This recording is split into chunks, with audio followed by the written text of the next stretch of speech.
Hello everybody, welcome back to smart teaching tutor. Friends, आज मैं आपके लेके आया हूँ डीआई की थर्ड क्लास। ठीक है, जो प्रीवियस ईयर पैट के एग्ज़ाम से मैं आई हुई है। ठीक है, तो इसमें दो डीआई आपको मैं सॉल्व कराऊंगा। ठीक है, दो डीआई सॉल्व कराऊंगा। ठीक है, प्रीवियस ईयर की। ठीक है, तो आप जो है पेन और कॉपी लेके रेडी रहें। ठीक है, अगर आपने इस चैनल को सब्सक्राइब नहीं किया है तो उसको पहले सब्सक्राइब कर लें। ठीक है, और शेयर भी कर लें। ठीक है, तो स्टार्ट करते हैं।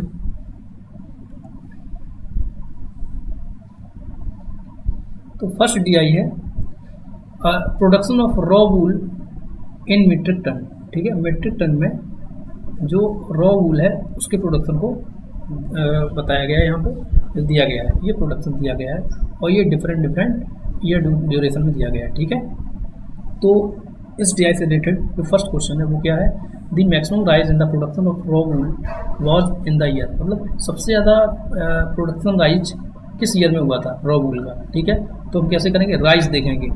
तो डायरेक्ट सॉल्व नहीं करेंगे, पहले हम इसको देखेंगे। ठीक है, क्या है, यहाँ पे राइज हुआ ही नहीं है। यहाँ पे राइज 2 का हुआ है, यहाँ पे कितने का हुआ है 12 का, यहाँ पे कितने का हुआ है और 5 11 का। ठीक है, यहाँ पे राइज हुआ नहीं, यहाँ पे राइज कितने का हुआ है ये हो गया है 10 का। ठीक है, और यहाँ पे राइज कितने का हुआ है ओनली 5 का।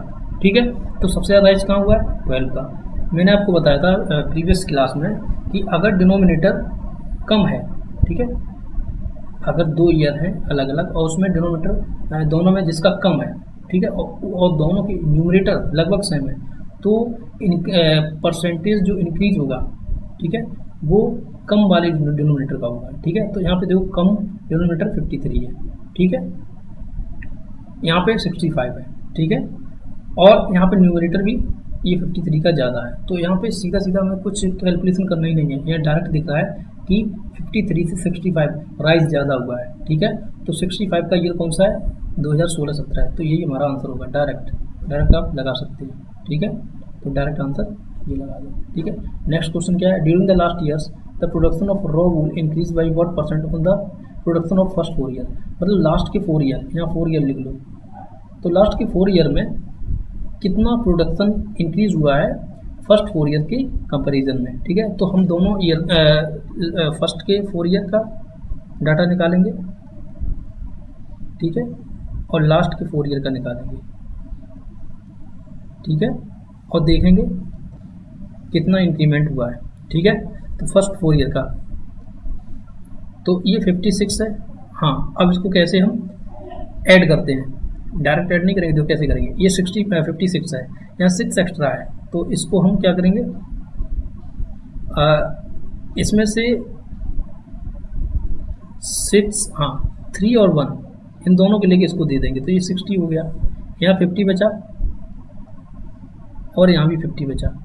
ठीक है, ठीक है, तो ये कितना हो गया 6 and 5 11, 11 5 16, तो 16 मतलब 160 और 65, तो 160 और 65, ये टोटल कितना हो गया 522। ठीक है, अब लास्ट 4 ईयर देखो 76 58, अब देखो यहाँ 76 6 एक्स्ट्रा है, 2 इसको दे दो तो ये हो गया बन गया 60।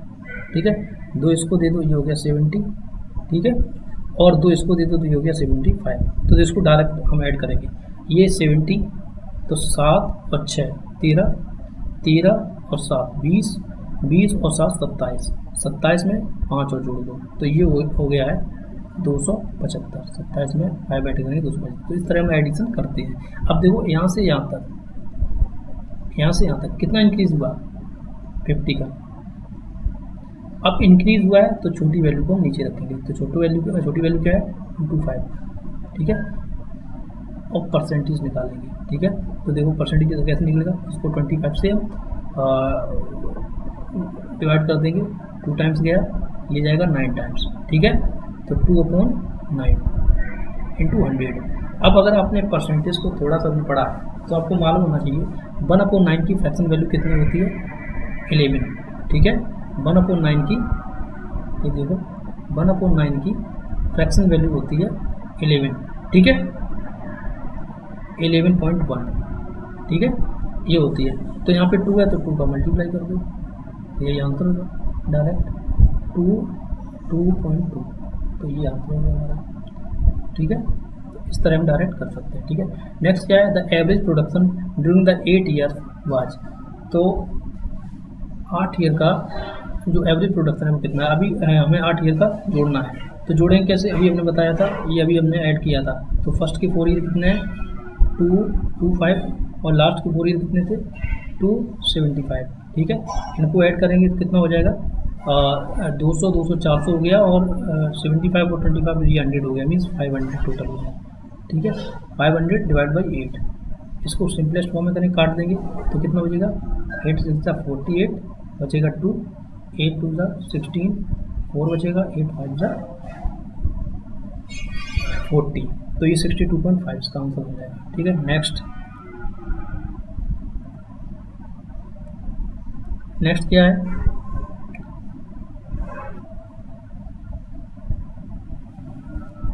नेक्स्ट क्वेश्चन है कि the maximum percentage decrease of production over the previous year was in the year, मतलब सबसे ज़्यादा डिक्रीज किस ईयर में हुआ है प्रीवियस ईयर से। ये जस्ट अपोजिट है जो फर्स्ट क्वेश्चन मैंने आपको बताया था। ठीक है, तो सबसे कम डिक्रीज किस में हुआ, सबसे मैक्सिमम डिक्रीज में किस में हुआ है। तो देखो यहाँ पे कितने का हुआ, 5 का, यहाँ पे इंक्रीमेंट हुआ, इसको हमें देखना ही नहीं है। यहाँ पे कितना हुआ, 18 का। ठीक है, और कहीं भी डिक्रीमेंट नहीं हुआ, तो इन दोनों को हमें देखना है। ठीक है, तो इनमें से किस में ज़्यादा हुआ है। ठीक है, तो देखो कैसे हम देखेंगे, तो 5 का डिक्रीजमेंट हुआ है, कितने में हुआ है, 56 में, और सेकंड क्या है, 18 का हुआ है 76 से, ठीक है, 58 तक। अब देखो देखें कि कौन सा ज़्यादा है। ठीक है, अब यहाँ पे देखो, अगर हम 10% निकालें, मतलब 5 जो है 56 कितने परसेंट है, हमें डायरेक्ट काटना नहीं है। ठीक है, या सॉल्व करें, डिवाइड करने लगे, ये नहीं करना। देखो हम क्या करेंगे, पहले इसका 5, ये 56 का कितना परसेंट है, तो अगर हम 10% निकालें तो 5.6 हुआ। ठीक है, 10% कितना हुआ, 5.6, तो 5.6 हुआ, तो ये इससे थोड़ा सा ज़्यादा है, तो हमें लग रहा है ये 10% थोड़ा सा कम है, अप्रॉक्स 9 मान लेते हैं। ठीक है, यहाँ पे देखो, यहाँ पे क्या होगा, 76 का 18 कितना परसेंट है, अगर हम 76 का 10% निकालें तो 7.6 होगा, 20% निकालें कितना होगा, जस्ट डबल। ठीक है, तो ये हो जाएगा 15 के आसपास। ठीक है, तो 20 से भी एबव है, 22 मान लो। ठीक है, इससे एबव है, तो किस में सबसे ज़्यादा डिक्रीमेंट हुआ है, तो इसमें हुआ है। ठीक है, कौन सा ईयर, 2018 एंड 19, 2018 19, तो यही आंसर होगा। ठीक है, next question, the production of raw wool in 2014 and 15 was how much of the production of 19-20, मतलब 2014-15 जितना हुआ है उस वो 19-20 का कितना है। तो 14-15 में कितना हुआ है, देखो यहाँ पे 14-15 में हुआ है 51। ठीक है, 51 रेशियो, और 19-20 में कितना हुआ है, 68, तो 68, तो इसको हम सिंपलेस्ट फॉर्म में कन्वर्ट करेंगे, तो 17 से काट दो इसको, 3 टाइम्स 4 टाइम्स, तो कितना हुआ, 3/4 हुआ। यही आंसर, कुछ था ही नहीं, डायरेक्ट आंसर। नेक्स्ट क्या है, नेक्स्ट यही है। ठीक है, रेशियो, और उसमें क्या दिया गया है, रेशियो दिया गया है मार्क्स का हिस्ट्री एंड ज्योग्राफी। ठीक है, हिस्ट्री और ज्योग्राफी के बीच जो हिस्ट्री और ज्योग्राफी के मार्क्स हैं उसका रेशियो दिया गया है। ठीक है, जैसे मान लो ये है 0.65, तो इसका मतलब क्या हुआ, 0.65 का मतलब, अगर यहाँ से पॉइंट हटाएंगे तो नीचे 100 हो जाएगा, तो 65/100, तो 65 किसका हुआ, हिस्ट्री का। ठीक है, और 100 किसका हुआ, ज्योग्राफी का। ठीक है, तो ये यहाँ पे दे रखा है, और 7 स्टूडेंट्स हैं। ठीक है, और ये रेशियो दिया है। ठीक है, सभी का इसमें शो भी किया है। तो फर्स्ट क्वेश्चन देखते हैं क्या है। फर्स्ट क्वेश्चन है, how many students got more marks in history than in geography. ठीक है, ज्योग्राफी से हिस्ट्री में ज़्यादा मार्क्स कितने स्टूडेंट के हैं, तो देखो यहाँ पे हम देखेंगे, डायरेक्ट कर सकते हैं। देखो यहाँ पे 65/100 होगा, तो इसमें क्या है, हिस्ट्री में ज़्यादा नहीं होगी, हिस्ट्री में ज़्यादा नहीं होगी, हिस्ट्री में ज़्यादा होने चाहिए ज्योग्राफी के कंपैरिजन में, तो यहाँ नहीं होगी। यहाँ 85 अपॉन 100 होगा, यहाँ भी नहीं होंगे। यहाँ 35 अपॉन 100 होगा, यहाँ भी नहीं होंगे। अब यहाँ देखो ये लिखा है 1.25, ठीक है। यहाँ से पॉइंट को हम हटाएंगे तो यहाँ 100 हो जाएगा, क्योंकि पॉइंट के बाद 2 नंबर्स हैं, ठीक है। तो 1 पे उतने जीरो में लगा देते हैं। ये तो बेसिक है, आपने सेकंड थर्ड में पढ़ा होगा, ठीक है। अब देखो, अब यहाँ पे हिस्ट्री ज़्यादा है, ठीक है, और ज्योग्राफी कम है। नेक्स्ट और कौन से हो सकते हैं? 1.4 ये भी होगा, ठीक है, क्योंकि यहाँ पॉइंट हटाएंगे तो ये 10 हो जाएगा, ठीक है। उसके बाद नेक्स्ट कौन सा है? 1.55, ठीक है। यहाँ भी देखो ये पॉइंट हटाएंगे तो ये 100 हो जाएगा, तो यहाँ भी ज़्यादा है। तो कितने स्टूडेंट हैं जिसके हिस्ट्री मार्क्स ज़्यादा हैं ज्योग्राफी से? तो 3, ठीक है। Next question, which of the following student got less marks in history than geography. अब हिस्ट्री में कम किसके आए हैं ज्योग्राफी से? तो जो बचे हुए हैं वही होंगे, ठीक है। तो कौन से बचे? एक तो 0.65, सेकेंड 0.85, थर्ड है 0.35 और फोर्थ है 0.95, ठीक है। यहाँ से इसको ये हटाएंगे, ये 100 होगा, इसको हटाएंगे तो ये भी 100 होगा, इसको हटाएंगे तो यहाँ 100 होगा, इस पॉइंट को हटाएंगे तो ये 100 होगा। तो देखो यहाँ हिस्ट्री में कम मार्क्स दिख रहे हैं, ठीक है। तो कौन कौन से स्टूडेंट हो गए? तो एक हो गया 1, 2, 3 के बाद ये 6th वाला 1, 2, 3 6th, ठीक है। तो ये आंसर होगा। Next, percentage increase of marks in geography from student 3 to 4। मतलब क्या है? स्टूडेंट 3 और 4 जो दिए गए हैं उसमें जो ज्योग्राफी में जो इंक्रीमेंट हुआ है वो कितना हुआ है? तो देखो 3, 4 में देखो क्या देखेंगे। अब इसको सॉल्व नहीं करना है, देखो ध्यान से।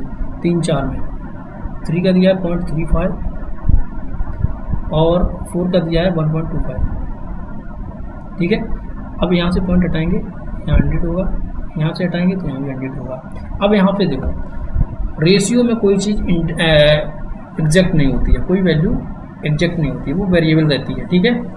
तो हम यहाँ पे मान लो ये x मानना है, यहाँ भी x मान है, यहाँ y मानना है, ठीक है। तो ध्यान से देखो यहाँ पे कोई एग्जैक्ट वैल्यू में दे भी नहीं रखी है। हम कैसे बता दें कि ज्योग्राफी में कितने का इंक्रीमेंट हुआ है, ठीक है, क्योंकि ये वेरिएबल अलग अलग है, ठीक है। तो हम यहाँ इसको सॉल्व नहीं कर सकते, तो डाटा इनसफिशिएंट, ठीक है। तो ये आंसर होगा, ठीक है। नेक्स्ट,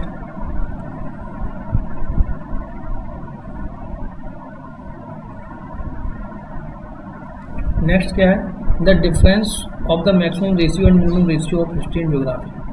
तो देखो डिफरेंस निकालना है जो मैक्सिमम रेशियो है। यहाँ मैक्सिमम रेशियो कौन सा है? मैक्सिमम रेशियो हिस्ट्री और ज्योग्राफी वो कितना है?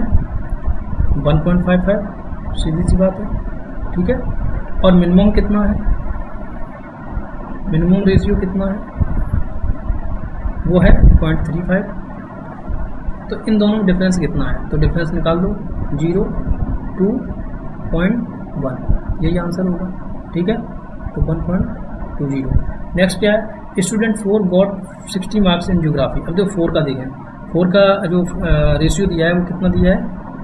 1.25, ठीक है। ये पॉइंट हटाएंगे, ये 100 हो जाएगा, ठीक है। इसको थोड़ा सिंपलेस्ट फॉर्म में कर लें, 25 से इसको डिवाइड कर दो तो 5 टाइम्स, ये 4 टाइम्स, ठीक है। 5/4 ये सिंपल फॉर्म में आ गया, ठीक है। अब यहाँ पे क्या दे रखा है कि स्टूडेंट 4 ने कितने मार्क्स ज्योग्राफी में गेन किए? वो कितने? 60। तो ज्योग्राफी का कौन सा? ये वाला। तो ये वैल्यू दे रखी है 60। तो 4x दिया है कितना? 60 के ऊपर, इसको 5 मान लो, ठीक है। तो x की वैल्यू कितनी आ गई? 60/4 मीन्स 15, ठीक है। तो 5x कितना हो गया? 15/5 = 75। तो यही आंसर हिस्ट्री का पूछा गया था, तो ये आंसर, ठीक है। नेक्स्ट बस यही, ये सेकंड DI जो है यहाँ से एंड होती है, ठीक है। यहाँ से सेकंड DI एंड होती है। तो आपको ये वीडियो अच्छी लगी है तो चैनल को सब्सक्राइब करें, ठीक है, लाइक करें, कमेंट करें और शेयर करें, ठीक है। Thanks for watching. और हाँ, आपको बता दे रहे हैं नेक्स्ट जो DI की 4th क्लास होगी उसमें 3 DI हम आपको कराएंगे प्रीवियस ईयर की, क्योंकि प्रीवियस ईयर की DI को हम पहले सॉल्व करा दें, क्योंकि ये बहुत ही आसान है, ईजी है। उसके बाद हम उसका लेवल बढ़ाएंगे, ठीक है, और उतना लेवल लेके जाएंगे जहाँ इतना लेवल की DI कराएंगे, इतने लेवल की DI कराएंगे जिससे आप एग्ज़ाम में कितनी भी टफ DI आ जाए वो आपको आसान लगे, ठीक है। तो ठीक है, थैंक यू, बाय बाय।